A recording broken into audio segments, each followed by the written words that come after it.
1923 அமெரிக்காவில் 8 பணக்காரர்கள் ஒன்று கூடினார்கள். 8 பணக்காரர்களுடைய சொத்தை கூட்டி பார்த்தால் அமெரிக்காவினுடைய செல்வ வளம் வரவில்லை. அவ்வளவு பெரிய பணக்காரர்கள். ஆனால் அவர்களுடைய இறுதி காலம், கடைசி காலம் எப்படி முடிந்தது என்றால், பணம் அவர்களை மகிழ்ச்சியாக வாழ வைக்கவில்லை. பெரிய எஃகு தொழிற்சாலைக்கு தலைவராக இருந்தவர் சார்லஸ் கடைசி காலங்களில் கடன் வாங்கி அவருடைய வாழ்க்கையை ரொம்ப நொந்து போய் இறந்து போய்விட்டார். அமெரிக்காவில் இருக்கக்கூடிய நியூயார்க்கினுடைய பங்கு சந்தை தலைவர் ரிச்சர்ட் பெரிய கோடீஸ்வரர். ஆனால் கடைசி காலகட்டத்தில் புத்தி சுவாதீனம் கெட்டு சிந்தனை என்னவென்று தெரியாமல், என்ன பேசுகிறோம் என்று தெரியாமல் அவருடைய வாழ்க்கை முடிந்து போய்விட்டது. பெட்ரோலிய கம்பெனியினுடைய தலைவர் ஹப்சன், அவர் எப்படி இறந்திருக்கிறார் என்றால் மிக மோசமான மனநிலையில் இறந்திருக்கிறார். இப்படி 8 பேரும் நல்ல சொத்து சேர்த்து வைத்திருந்தார்கள்.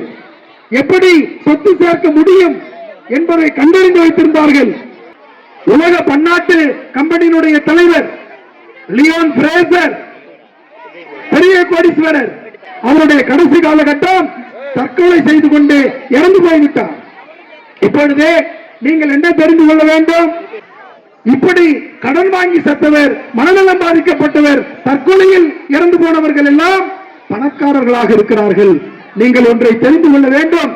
படித்தவர்கள், பகுத்தறிவாதிகள், சிந்தனைவாதிகள், நல்ல கல்வியறிவை பெற்றவர்கள் தற்கொலை செய்து கொள்ள மாட்டார்கள். நல்ல கல்வியறிவு பெற்றவர்கள் கடன் வாங்கி சாக மாட்டார்கள். நல்ல கல்வியறிவு பெற்றவர்கள் மனநலம் பாதிக்கப்பட்டு வாழ மாட்டார்கள். கல்வி என்ன செய்யும்? கல்வி மனநலம் பாதித்தவர்களையும் சரி செய்ய சொல்லும். கல்வி என்ன செய்யும்? கடன் வாங்காமல் வாழ்வது எப்படி, கடனே வாங்கினாலும் அதை அடைப்பது எப்படி என்று சொல்லித்தரும்.